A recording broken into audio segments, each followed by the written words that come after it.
G'day guys, today I'm going to be sharing with you 20 fonts that I love in Canva, plus a bonus one, plus a bonus at the end. My videos, if you've been on my channel for a while, on 7 Days of Money, are quick and to the point to help you make money online.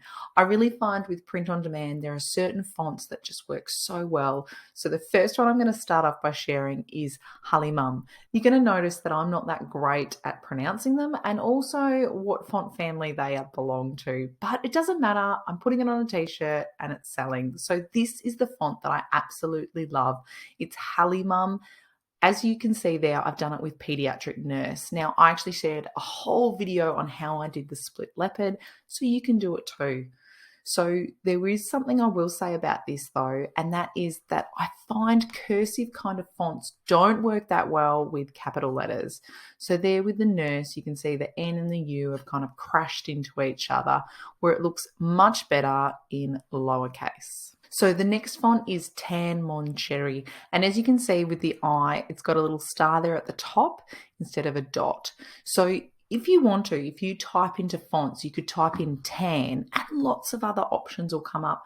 The ones I'm sharing today are all free. They're not Canva Pro. This is a font that I've been using so much recently, Nectarine. I shared a video on this retro font, how to do the wave, how to make it look like a flag, and that was all using Photopea. And I will link the video here for you if you'd like to go and get a bit more detail on that. But here was one of the examples I did. That's it just looking like that, and then I made it into a wave using Photopea. This is a recent addition to the fonts that I use, and I really like it, Malibu. As you can see, it's very cursive. It's a real calligraphy kind of font. It is just fantastic for notebooks. I think it just shows up so well. I use it on shirts as well, but I do really like this font, and this is one of the latest ones I've just started using. This font is a distressed font, so I really like to use this font, especially on guys' sweatshirts and shirts. They like a bit of the distressed look. With print on demand and the printing that we use, it can become distressed anyway. So I do really like this font, and I've used it a lot when I do merch by Amazon. So this is a great distressed font on Canva. The next one is Bordeaux FLF, and this is just a really nice, classy font. There's a few like this. This is the one I've been using recently. The next one is Glacier Indifference, and it works really well for capitals. So it's a really nice, clean font. The next one is Bright Retro, and as its name suggests, it's great for retro. So this looks so good just as a font because it is just so much to it. So I've been using this font where I kind of repeat an occupation 4 times and do it different colors. I think it also looks really good on kids' shirts as well, just by itself, not even changing colors, just black on a white shirt. It's just fantastic. The next one I've got is Spartan, and I've been using this for a long time. I think this is a really good font for if you're doing multiple words on a shirt because it's very clear. This is a similar font to what I've seen to It's a Good Day to Learn, or It's a Good Day to Teach Grade 3, or It's a Good Day to Read a Book, or It's a Good Day to Teach Speech. I find this is a really good font for just multiple words across the shirt. The next one is Moontime, and that's just another nice cursive handwritten font that I like. Chewie is a great fun font. It's very similar to the Bluey font. If you know the TV show Bluey, it is not the same, but it is very similar. And it's just that kind of fun, looks great on kids' shirts.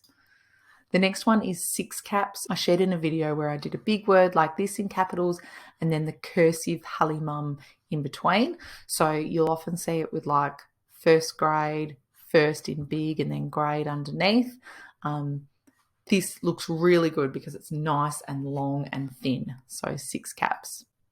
The next one is Bimbo. This is another kind of cursive font, handwritten. It very much spreads out on the shirt if you want a bit of a longer font. The next one is a bit of a 70s font, Gently, and you may have seen people who've used one word and then put multiple layers on, each layer being a different color.